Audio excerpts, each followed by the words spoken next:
الحمد لله رب العالمين والصلاة والسلام على رسوله الأمين وعلى آله وصحبه أجمعين إلى يوم الدين أما بعد فأعوذ بالله من الشيطان الرجيم بسم الله الرحمن الرحيم ولله على الناس حج البيت من استطاع إليه سبيلا ومن كفر فإن الله غني عن العالمين وجاء عن النبي صلى الله عليه وسلم في التلبية لبيك اللهم لبيك لبيك لا شريك لك لبيك ان الحمد والنعمة لك والملك لا شريك لك۔ محترم ناظرین کرام، قابل احترام بزرگوں، نوجوان بھائیوں، عفت مآب ماں اور بہنوں، السلام علیکم ورحمۃ اللہ وبرکاتہ۔ حج اور قربانی کے اس مخصوص پروگرام میں آپ کا خیر مقدم ہے۔ نبی اکرم صلی اللہ علیہ وسلم کے ذریعے حج کے جو مناسک تھے وہ ہم تک پہنچے ہیں۔ حج کیسے کیا جائے اور قربانی کیسے کی جائے، نبی اکرم صلی اللہ علیہ وسلم نے اس کو برت کر کے دکھا دیا ہے۔ اور آپ صلی اللہ علیہ وسلم نے حجۃ الوداع کے موقع پر آپ نے فرمایا تھا کہ خذوا عنی مناسککم، مجھ سے تم اپنے قربانی اور حج کے جو طریقے ہیں اس کو سیکھ لو۔ اور آپ نے ایک بات اور بھی کہی تھی، وہ یہ ہو سکتا ہے میں اس سال کے بعد تم سے نہ مل سکوں۔ نبی اکرم صلی اللہ علیہ وسلم نے خود حج فرما کے بتا دیا اور اس کا طریقہ بتا دیا کہ حج کیسے کیا جاتا ہے۔ محترم ناظرین کرام، حج کی 3 بڑی قسمیں ہیں۔ حج 3 طرح سے کیا جا سکتا ہے۔ حج کی ایک شکل ہے افراد، جس کو حج افراد کہتے ہیں، دوسرا ہے حج تمتع، اور تیسرا ہے حج قران۔ حج افراد یہ ہے کہ آدمی حج کا احرام باندھے، صرف حج کا، اس میں عمرہ کی نیت نہ ہو، آدمی صرف حج کا احرام باندھے میقات سے، جیسا کہ میں نے عرض کیا ہے کہ میقات سے احرام باندھنا ضروری ہے۔ پس وہ یہ کہے کہ لبیک حجن، میرے مالک میں جو یہ احرام باندھ رہا ہوں یہ حج کے لیے باندھ رہا ہوں۔ جب وہ مکہ شریف پہنچے تو وہ بیت اللہ شریف کا طواف کرے، جس کو طواف قدوم کہتے ہیں، آنے کا طواف۔ پھر وہ صفا اور مروہ کی سعی کرے، لیکن اس کے بعد وہ سر نہ مڑائے اور نہ بال ترشوائے اور نہ اپنا احرام کھولے۔ احرام کھولنا اس کے لیے مناسب نہیں ہے، جائز نہیں ہے، بلکہ حالت احرام میں رہے یہاں تک کہ وہ حج کر لے، اور عید کے دن وہ جمرہ عقبہ میں جا کے کنکری مار لے، اس وقت تک اس کے لیے دیگر چیزیں جائز نہیں۔ تو یہ حج افراد کا مطلب یہ ہوتا ہے کہ جس میں تنہا حج کی نیت ہوتی ہے، جس میں عمرہ کی نیت نہیں ہوتی، صرف حج کی نیت ہوتی ہے۔ دوسرا ہے حج تمتع۔ حج تمتع یہ ہے کہ آدمی حج کرنے کے لیے تو جا رہا ہے، لیکن وہ احرام باندھے عمرہ کا، صرف عمرہ کا۔ حج کے جو اوقات ہیں، جیسا میں نے بتایا کہ شوال، ذی قعدہ، ذی الحج، اس میں وہ حج کی نیت تو ہو اس کے نکلنے کی، لیکن وہ احرام عمرہ کا باندھے اور وہ کہے کہ لبیک اللہم عمرہ، میرے مالک میں حاضر ہوں، یہ جو نیت میں کر رہا ہوں، یہ جو احرام باندھ رہا ہوں، یہ عمرہ کا ہے۔ جب مکہ پہنچے تو وہ طواف کرے خانہ کعبہ کا، پھر وہ سعی کرے، پھر وہ حلق یا تقصیر کرا لے، احرام کھول دے، اب عام کپڑوں میں ہو جائے اور ہر چیز اس کے لیے حلال ہے۔ پھر اس کے بعد یوم الترویہ یعنی 8 ذی الحجہ کو وہ احرام کی نیت کرے اور احرام باندھے، پھر وہ سارے جو حج کے ارکان ہیں وہ ادا کرے۔ تو یہ ہے تمتع۔ متمتع کا مطلب یہ ہوتا ہے فائدہ اٹھانے والا۔ تو حج کرنے تو وہ آیا ہے، لیکن اس سے عمرہ کا بھی فائدہ وہ اٹھا لے رہا ہے، تو اس کو کہتے ہیں حج تمتع۔ اب تمتع جو حج کر رہا ہے اس کے لیے ضروری ہے کہ وہ قربانی کا جانور قربانی کے دن ذبح کرے، یا جو 3 ایام تشریق کے ایام ہیں، یعنی 11، 12، 13، یوم النحر تو 10واں ہے، پھر ایام تشریق ہیں 11، 12، 13، یا تو یوم النحر کے دن قربانی کرے یا ایام تشریق میں قربانی کرے۔ لیکن اگر قربانی نہیں کرتا، وہ اس کے پاس استطاعت نہیں ہے، قربانی کرنے کا جانور نہیں ملا، یا اس کے پاس استطاعت نہیں ہے کہ وہ خرید سکے، وہ نہیں کر سکتا قربانی، تو اس کے بارے میں یہ آتا ہے کہ وہاں مکہ شریف میں وہ 3 روزے رکھے اور جو اپنے گھر واپس آ جائے اپنے اہل و عیال میں تو 7 روزے رکھے. یہ حج تمتع ہے. حج قران یہ ہے کہ عمرہ اور حج دونوں کی نیت کرے, دونوں کی نیتوں کرے. قران کہتے ہیں ملانے کو, جوڑنے کو. تو حج اور عمرہ دونوں کی نیتوں کرے. آپ نے دیکھا افراد تنہا کرنے کو کہتے ہیں, تو وہاں پر آدمی نے صرف حج کی نیت کی. تمتع کا مطلب فائدہ اٹھانا عمرہ اور حج سے. وہاں پر پہلے عمرہ کی نیت کی, اس کے بعد پھر آ کر کے عمرہ کر کے آدمی نے احرام کھول لیا اور آزاد ہو گیا. اس کے بعد پھر وہ جب 8ویں ذی الحجہ کو یوم ترویہ جس کو کہتے ہیں, اس دن پھر وہ احرام باندھے اور پھر حج کے سارے جو مناسک ہیں وہ ادا کرے, وہ حج کے جو سارے ارکان ہیں وہ ادا کرے. حج قران یہ ہے کہ دونوں کو ساتھ کرنا, یعنی وہ عمرہ اور حج دونوں کی نیت کرے اور کہے کہ لبیک عمرتن و حجن, میرے مالک میں حاضر ہوں, نیت میری عمرہ اور حج دونوں کی ہے. اور جیسے حج افراد میں آدمی کرتا ہے کہ وہ جائے گا وہاں بیت اللہ شریف کا طواف کرے گا, اس کے بعد سعی کرے گا, اس کے بعد وہ حلق و تقصیر نہیں کرے گا اور احرام نہیں کھولے گا, ایسے ہی یہ بھی کرے گا. مگر قارن کے لیے یہ بات ہے کہ وہ قربانی کرنا ہے, اس کو افراد والے پر قربانی نہیں ہے لیکن اس کو قربانی کرنا ہے. محترم ناظرین کرام, حج کے ایام میں آدمی کو کوشش کرنا چاہیے کہ زیادہ سے زیادہ وہ دعا کرے, اس لیے کہ آپ دیکھیں کہ حج جو پورا ہے یہ اصلاً دعا ہی ہے. اللہ تعالیٰ سے رونا, اس سے گڑگڑانا, اس کے سامنے عاجزی کرنا, اپنی بنتی اس کے سامنے پیش کرنا, یہی سب تو حج ہے. تو آپ دیکھیں کہ حج میں جتنی بھی چیزیں ہیں وہ سب تضرع, دعا, اللہ تعالیٰ کے سامنے رونا گڑگڑانا, اللہ تعالیٰ سے اپنی حرج گرج مانگنا, یہی سب چیزیں حج میں آپ دیکھ رہے ہیں کہ یہاں سے وہاں تک سب ہے. یہی عبادات, ذکر و اذکار, دعائیں, یہی سب ہے. تو حاجی کو کس جگہ پر کیا دعا کرنی چاہیے اس پر بھی تھوڑی سی ہم گفتگو کرنا چاہتے ہیں. اور وہ دعائیں ہم یہاں لے رہے ہیں جو نبی اکرم صلی اللہ علیہ وسلم سے ثابت ہیں.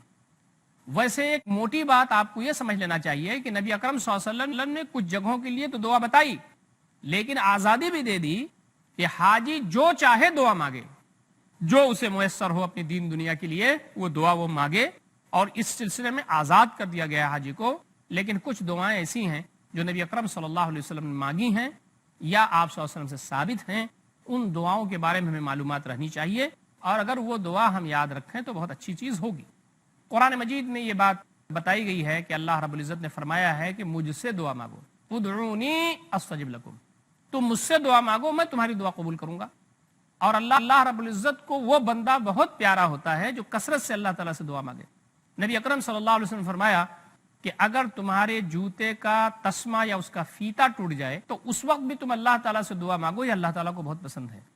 اور اللہ تعالیٰ سے جو دعائیں مانگی جاتی ہیں اللہ رب العزت یا تو فوراً قبول فرما لیتا ہے, یا اللہ تعالیٰ اس کے ذریعے آسمانی سلطانی جو مصیبتیں ہوتی ہیں, ناگہانی مصیبتیں, وہ اللہ تعالیٰ ہٹا دیتا ہے بندے سے, یا پھر دعا کے نتیجے میں وہ دعا اس کے لیے ذخیرہ اجر آخرت ہوتی ہے. صحابہ کرام سے جب نبی اکرم صلی اللہ علیہ وسلم نے یہ فرمایا تو صحابہ کرام نے کہا اللہ کے نبی صلی اللہ علیہ وسلم ہم تو کثرت سے دعا کریں گے. تو نبی اکرم صلی اللہ علیہ وسلم نے فرمایا کہ اللہ تعالیٰ تم کو کثرت سے دے گا, اللہ تعالیٰ کے پاس تو زمین و آسمان کے خزانے ہیں. تو حاجی کو کوشش کرنا چاہیے کہ اس کی زبان رطب اللسان رہے, تر رہے اس کی زبان, اللہ تعالیٰ کے ذکر سے, اللہ تعالیٰ کی حمد سے, اس کی تسبیح سے, اس کی تکبیر سے, اور دعا سے, ابتہال سے, اور رونے اور گڑگڑانے سے. ایک جگہ یہ کہا گیا ہے کہ الدعاء هو العبادہ, دعا ہی اصل عبادت ہے. نماز کیا ہے؟ ہم جو نماز پڑھتے ہیں اہتمام کے ساتھ 5 وقت, جو نماز ہم پڑھتے ہیں یہ نماز اصل دعا ہے, اس میں ساری دعائیں ہی دعا ہیں. سورہ فاتحہ سے لے کر کے جب تک ہم سلام نہیں پھیرتے یہ سب دعا ہی دعا ہے جو ہم پڑھتے ہیں, اسی لیے اس کا نام دعا پڑھا. نماز کا نام صلاۃ اسی لیے ہے, صلاۃ کے معنی دعا کے آتے ہیں.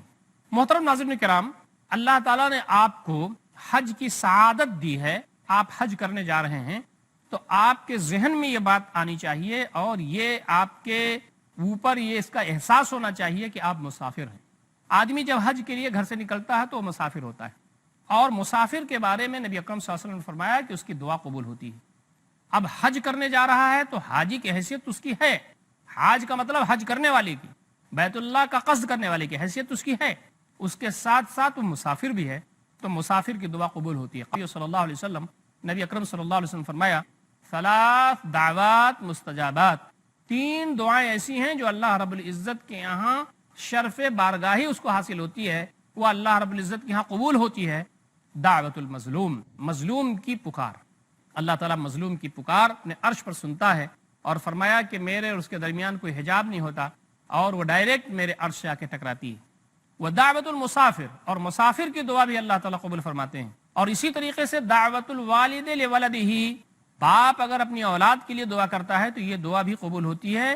رواہ البخاری، بخاری کی روایت ہے ادب المفرد میں، ابو داؤد شریف میں بھی اس کا تذکرہ ہے، وصححہ الالبانی، البانی رحمۃ اللہ علیہ نے اس کی تصحیح کی ہے، یعنی اس کو صحیح قرار دیا ہے۔ تو والد کی دعا اپنے والدین کے لیے کا مطلب یہ ہے اس میں ماں باپ دونوں شامل ہیں۔ والد سے مراد یہ نہیں ہونا چاہیے کہ صرف باپ، بلکہ اس میں ماں باپ دونوں شامل ہیں۔ اپنی اولاد کے لیے جو دعا کرتے ہیں وہ قبول ہوتی ہے۔ قال النبی صلی اللہ علیہ وسلم، نبی اکرم صلی اللہ علیہ وسلم نے فرمایا الغازی فی سبیل اللہ، اللہ کے راستے میں جہاد کرنے والے، والحاج والمعتمر، حج کرنے والے، عمرہ کرنے والے، وفد اللہ، اللہ تعالیٰ کے مہمان ہیں، اللہ تعالیٰ کے پاس جانے والے ہیں، اللہ رب العزت کی خدمت میں حاضر ہونے والے ہیں، اللہ تعالیٰ کے یہ مہمان ہیں۔ دعاہم فاجابوا، اللہ تعالیٰ نے ان کو پکارا ہے تو اللہ تعالیٰ کی پکار پر انہوں نے لبیک کہا ہے اور وہاں جا رہے ہیں، حاضر ہو رہے ہیں۔ اور فرمایا وسألوہ فاعطاہم، اور یہ لوگ جب مانگتے ہیں تو اللہ تعالیٰ ان کو دیتا ہے۔ تو اس سے یہ پتا چلا کہ حاجی یا عمرہ کرنے والا، حج کرنے والا، یہ شخص جب دعا کرتا ہے تو اللہ تعالیٰ اس کی دعا کو قبول کرتے ہیں۔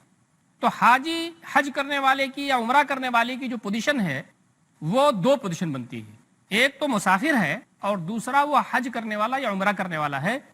تو احادیث سے یہ بات ثابت ہے کہ نبی اکرم صلی اللہ علیہ وسلم فرماتے ہیں کہ اللہ تعالیٰ دونوں کی دعا قبول فرماتے ہیں، یعنی مسافر کی بھی دعا قبول فرماتے ہیں اور حج کرنے والے اور عمرہ کرنے والے کی دعا قبول فرماتے ہیں، اور اس کے ساتھ ساتھ اللہ کے راستے میں جہاد کرنے والے کی بھی دعا اللہ تعالیٰ قبول کرتے ہیں۔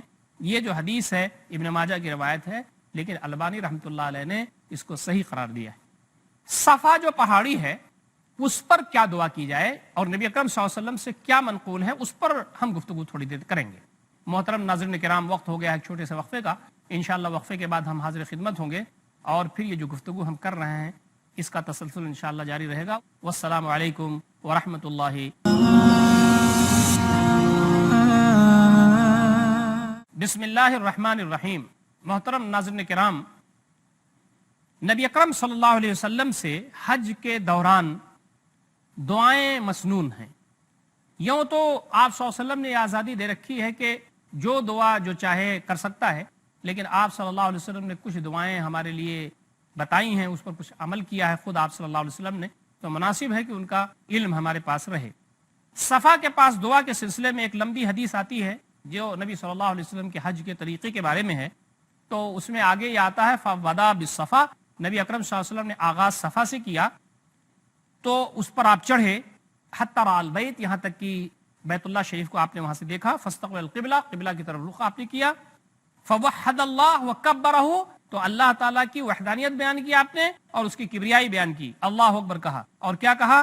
لا الہ الا اللہ وحدہ لا شریک لہ لہ الملک ولہ الحمد وہو علی کل شیء قدیر، لا الہ الا اللہ وحدہ انجز وعدہ ونصر عبدہ وہزم الاحزاب وحدہ ثم دعا بین ذالک قال مثل هذا 3 مرات۔ اس کی روایت مسلم شریف میں موجود ہے۔ نبی اکرم صلی اللہ علیہ وسلم نے وہاں اللہ تعالیٰ کی کبریائی، اس کی تحمید وغیرہ کرنے کے بعد لا الہ الا اللہ وحدہ لا شریک لہ، ساری کبریائی بیان کرنے کے بعد آپ نے فرمایا کوئی معبود نہیں ہے سوائے اللہ تعالیٰ کے، وہ تنہ تنہا ہے، اس کا کوئی شریک نہیں ہے، یہ اسی کا ملک ہے، بادشاہت اسی کی ہے، اسی کے لیے حمد ہے، وہو علی کل شیء قدیر، اور وہ ہر چیز پر قادر ہے۔ لا الہ الا اللہ وحدہ، اللہ رب العزت تنہ تنہا معبود ہے۔ انجز وعدہ، اپنے وعدے کو پورا کیا، اس نے اپنے بندے کی مدد کی، اور جو جماعتیں اور ٹولیاں آئی تھیں نبی کے مقابلے میں اللہ رب العزت نے ان کو شکست فاش دی۔ ثم دعا بین ذالک، پھر نبی اکرم صلی اللہ علیہ وسلم نے ان دونوں کے درمیان، صفا اور مروہ کے درمیان اسی طرح کی اور دعائیں کی، 3 مرتبہ آپ نے اس دعا کو کیا۔ یہ مسلم شریف کی روایت۔ صفا اور مروہ یہ 2 پہاڑیاں اللہ کی شعائر میں سے ہیں، اس کی نشانیوں میں سے ہیں، اور آپ نے کہا ابدؤ بما بدا اللہ بہ، میں شروع کرتا ہوں صفا سے، اس لیے کہ قرآن مجید میں اللہ تعالیٰ نے صفا سے شروع کیا ہے، یعنی ان الصفا والمروہ، تو پہلے اللہ تعالیٰ نے صفا کہا ہے تو صفا سے شروع کیا. تو یہ جو صحیح کرتے ہیں یہ مروہ سے نہیں کرتے، یہ صفا سے شروع کرتے ہیں. تو مروہ سے شروع کرنا صحیح نہیں ہے، خلاف سنت ہے. اور نبی اکرم صلی اللہ علیہ وسلم نے جو صحیح کی وہ یہاں سے شروع کی ہے، تو ہم کو وہیں سے شروع کرنا چاہیے. اس کی روایت بھی مسلم شریف کی ہے. عرفہ کے دن کیا دعا مانگا جائے؟ عرفات کے میدان میں کیا دعا مانگا جائے؟ زیادہ زیادہ آدمی کو دعا مانگنا چاہیے، لیکن نبی اکرم صلی اللہ علیہ وسلم سے کیا ثابت ہے اس کو بھی اگر یاد رکھیں ہم تو زیادہ بہتر ہے. قال النبی صلی اللہ علیہ وسلم افضل الدعاء دعاء یوم عرفہ. نبی اکرم صلی اللہ علیہ وسلم فرمایا سب سے افضل دعا یہ عرفہ کے دن کی دعا ہے. وہ افضل ما قلت، اور سب سے افضل جو میں نے کہا، والنبیون من قبلی، اور مجھ سے پہلے جو انبیاء نے کہا عرفہ کے میدان میں، لا الہ الا اللہ وحدہ لا شریک لہ. نبی اکرم صلی اللہ علیہ وسلم فرماتے ہیں کہ افضل الدعاء دعاء یوم عرفہ، سب سے افضل دعا عرفہ کے دن کی دعا ہے. وہ افضل ما قلت والنبیون من قبلی، اور سب سے افضل جو میں نے کہا اور مجھ سے پہلے انبیاء نے کہا، لا الہ الا اللہ وحدہ لا شریک لہ. یہ دعا نبی اکرم صلی اللہ علیہ وسلم سے ثابت ہے. تو اس دعا کو ہم کو عرفہ کے میدان میں پڑھنا چاہیے. مالک رحمۃ اللہ علیہ نے، یعنی امام مالک نے موطا میں، اور ترمذی شریف نے اپنی کتاب میں اس کا تذکرہ کیا ہے. وحسنہ الالبانی، اور البانی رحمۃ اللہ علیہ نے اس کو حسن قرار دیا ہے. تو لا الہ الا اللہ وحدہ لا شریک لہ، یہ دعا بہت چھوٹی ہے.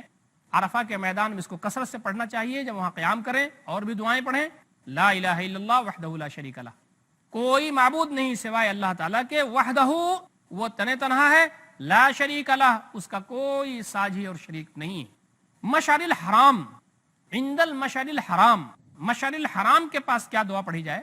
یہ ایک لمبی حدیث ہے جابر رضی اللہ تعالیٰ عنہ کی، اور اس میں یہ آتا ہے کہ ثم رکب القصوہ، نبی اکرم صلی اللہ علیہ وسلم کی جو سواری تھی اس کا نام قصوہ تھا.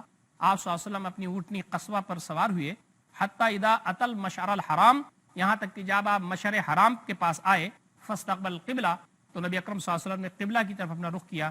فدعاہ، تو اللہ تعالیٰ کو پکارا، اللہ تعالیٰ سے دعا کی. وکبرہ، اور اللہ رب العزت کی کبریائی بیان کی. اس کے بعد وحللہ، اور اللہ رب العزت کی تحلیل بیان کی، یعنی لا الہ الا اللہ وحدہ لا شریک لہ یہ پڑھا.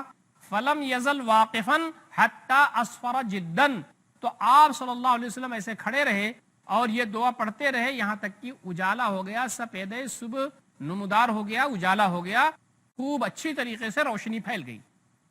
زمزم غیر معمولی اہمیت کی حامل چیز ہے، آپ جانتے ہیں، اور زمزم پینا بھی گویا سنت ہے. نبی اکرم صلی اللہ علیہ وسلم نے زمزم کی بڑی فضیلت بیان کی ہے. تو زمزم کے بارے میں آپ جانتے ہیں کہ حضرت اسماعیل علیہ السلام جہاں لیٹے ہوئے تھے اور جہاں آپ کی ایڑی رگڑ رہی تھی، اور حضرت حاجرہ علیہ السلام صفا اور مروہ کی سعی انہوں نے کی 7 مرتبہ، وہاں دیکھنے کے لیے کہ کوئی قافلہ آ رہا ہے جا رہا ہے، اس سے کچھ توشہ لے لیں، اس لیے کہ توشہ بھی ختم ہو گیا تھا، پانی بھی ختم ہو گیا تھا، ماں کے چھاتی سے دودھ بھی ختم ہو گیا تھا. اب حضرت اسماعیل علیہ السلام پریشان حال تھے، ایڑیاں رگڑ رہے تھے. تو جب وہاں کچھ نہیں ہوا، اللہ رب العزت کی شان یہ ہوئی کہ اللہ رب العزت جہاں اسماعیل علیہ السلام تھے وہیں پر چشمہ پھوٹ گیا، وہاں پانی کا فوارہ نکلنے لگا. تو وہاں سے پھر حضرت حاجرہ علیہ السلام دوڑی ہوئی آئیں اور انہوں نے پھر اس کو باندھا اور اس کو ایک ساتھ کیا تاکہ وہ محفوظ رہے. نبی اکرم صلی اللہ علیہ وسلم نے اپنے حدیث میں فرمایا ہے کہ اگر اللہ تعالیٰ رحم فرمایا ہے حاجرہ علیہ السلام پر، کہ اگر انہوں نے اس کو گھیر کر کے ایک ساتھ نہ کیا ہوتا تو وہ ایک بہت بڑا میٹھا چشمہ ہوتا. تو یہاں جو زمزم پینے کی بات ہے، تو زمزم کے بارے میں ایک چیز بہت اہم آتی ہے کہ نبی صلی اللہ علیہ وسلم فرمایا ماؤ زمزم لما شرب لہ، زمزم کا پانی آدمی جس نیت سے پیتا ہے اللہ تعالیٰ اس کی نیت پوری کرتے ہیں. تو یہ دعا بھی ہے اور ایک خبر بھی ہے، تو اس کو آدمی کو اس وقت پڑھ لینا چاہیے، اچھا ہے. احمد نے اس کی تخریج کی ہے، ابن ماجہ کے یہاں بھی حدیث ملتی ہے، وصححہ الالبانی، اور البانی رحمۃ اللہ علیہ نے اس کو صحیح قرار دیا ہے. تو زمزم کے اندر غیر معمولی غذائیت ہی ہم جانتے ہیں، اور یہ پانی ایسا ہے کہ یہ آدمی کو غذا سے بھی بے نیاز کرتا ہے. اگر آپ پیٹ بھر کر کے اس پانی کو پی لیں تو آپ کو پھر بھوک کا احساس نہیں ہوگا، اس لیے کہ اس میں جو منرلز ہیں اور اللہ تعالیٰ کی طرف سے جو روحانیت اس میں ہے غیر معمولی اہمیت کی حامل ہے. اور زمزم کے بارے میں بڑی ساری روایات ہیں جو صحیح ہیں. تو اس کی روشنی میں یہ بات کہی جا سکتی ہے کہ اللہ رب العزت نے اس پانی کو بڑی خوبیوں کا حامل قرار دیا ہے، تو آپ جب وہاں تشریف لے جائیں تو زمزم پئیں، اور زمزم پیتے وقت آپ یہ حدیث اپنے سامنے رکھ سکتے ہیں اور اس پر اللہ کا شکر ادا کریں کہ اللہ تعالیٰ نے آپ کو یہ موقع دیا ہے کہ آپ بیت اللہ شریف میں موجود ہیں اور وہاں پر آپ زمزم پی رہے ہیں اور نبی اکرم صلی اللہ علیہ وسلم کی سنت پر عمل کر رہے ہیں۔ یہ رکن یمانی اور حجر اسود، اس کے مقام پر بھی بعض دعائیں ہیں جو نبی اکرم صلی اللہ علیہ وسلم سے منقول ہیں۔ رکن یمانی اور حجر اسود کے درمیان نبی اکرم صلی اللہ علیہ وسلم سے یہ بات ثابت ہے کہ آپ صلی اللہ علیہ وسلم دعا فرمایا کرتے تھے، ربنا آتنا فی الدنیا حسنہ وفی الآخرۃ حسنہ وقنا عذاب النار، میرے مالک ہمیں دنیا میں بھی نیکی عطا فرما اور آخرت میں بھی نیکی عطا فرما اور ہمیں جہنم کے عذاب سے بچا۔ یہ دعا بہت مشہور ہے، قرآنی دعا ہے، اور آپ جانتے ہیں کہ یہ دعا بہت ہی جامع دعا ہے۔ تو اس دعا کو رکن یمانی اور حجر اسود کے پاس نبی اکرم صلی اللہ علیہ وسلم نے پڑھا، آپ بھی سے پڑھ سکتے ہیں اور بھی دعا آپ پڑھ سکتے ہیں۔ یہ ابو داؤد اور احمد کی روایت ہے، وہ حسنہ الالبانی، البانی رحمۃ اللہ علیہ نے اس کو حسن قرار دیا ہے اس روایت کو۔ محترم ناظرین کرام، یہ حج کے سلسلے میں گفتگو چل رہی ہے اور حج کے ایام میں دعا کثرت سے کرنا چاہیے، اور بندے کو یہ چاہیے کہ وہ اللہ رب العزت کی بارگاہ میں رطب اللسان رہے اور ہمیشہ اس فکر میں رہنا چاہیے کہ اللہ تعالیٰ جو اس کے گناہ ہے اس کو معاف کر دے۔ اور بہت ساری خطائیں ایسی ہیں جو بندہ کرتا رہتا ہے، غلطی اور نسیان کا مرکب ہے، تو اسے اپنی غلطیوں سے گویا کہ اللہ رب العزت کی پناہ مانگنی چاہیے اور اللہ رب العزت سے استغفار کرنا چاہیے۔ تو حج کے جو جگہیں ہیں اور اس کی جو مناسک ہیں، اس کے جو مقامات ہیں، یہ سب دعا کے مقامات ہیں اور وہاں پر زیادہ سے زیادہ بندے کو دعا کرتے رہنا چاہیے۔ اور حاجی کی دو حیثیت ہے، عمرہ کرنے والے کی دو حیثیت ہے، حج کرنے والے کی دو حیثیت ہے۔ ایک حیثیت تو مسافر کی ہے اور دوسری حیثیت حاجی یعنی حج کرنے والے کی ہے اور عمرہ کرنے والے کی ہے۔ تو جیسا کہ میں ابھی عرض کر چکا ہوں آپ کے سامنے کہ یہ دونوں فرد یا دونوں آدمی ایسے ہیں کہ جس کے بارے میں نبی اکرم صلی اللہ علیہ وسلم فرمایا کہ اللہ تعالیٰ مسافر کی دعا بھی قبول کرتا ہے اور اللہ رب العزت حج کرنے والے اور عمرہ کرنے والے کی بھی دعا قبول کرتا ہے۔ تو یہ دونوں چیزیں حج کرنے والے عمرہ کرنے والے میں جمع ہیں، تو کوشش اس بات کی کرنی چاہیے کہ گھر سے نکلتے ہی دعا کا اہتمام کرے، اور جب وہاں بیت اللہ شریف پہنچے تو وہاں بھی دعا کرے، مسجد نبوی کی زیارت کی طرف جائے تو وہاں بھی دعا کرے۔ یہ بات آپ کو معلوم ہونی چاہیے اور معلوم ہوگی بھی کہ حج یا عمرہ کرنے کے لیے زیارت قبر نبی صلی اللہ علیہ وسلم یا زیارت مسجد نبوی یہ ضروری نہیں ہے۔ آدمی چونکہ وہاں جاتا ہے تو ہمارے نبی صلی اللہ علیہ وسلم کی مسجد اس کی زیارت کر لے، اس لیے کہ حدیث میں آتا ہے کہ مسجد حرام، مسجد نبوی اور مسجد اقصی کی زیارت مسنون ہے اور اسے کر سکتا ہے آدمی۔ مسنون سے مراد یہ ہے کہ وہاں سفر کی نیت سے جا سکتا ہے، تو وہاں جانا چاہیے۔ محترم ناظرین کرام، دعا کے سلسلے میں انشاءاللہ گفتگو کا سلسلہ آگے بھی جاری رہے گا۔ اللہ تعالیٰ سے یہ دعا ہے کہ اللہ تعالیٰ ہم تمام کو جو حج کے طریقے ہیں اس کو اپنانے اور زیادہ سے زیادہ اللہ تعالیٰ سے دعا کرنے کی توفیق عنایت فرمائے۔ اقول قولی ھذا استغفر اللہ لی ولکم اجمعین واستغفروہ انہ الغفور الرحیم وآخر دعوانا الحمد للہ رب العالمین والسلام علیکم ورحمۃ اللہ وبرکاتہ۔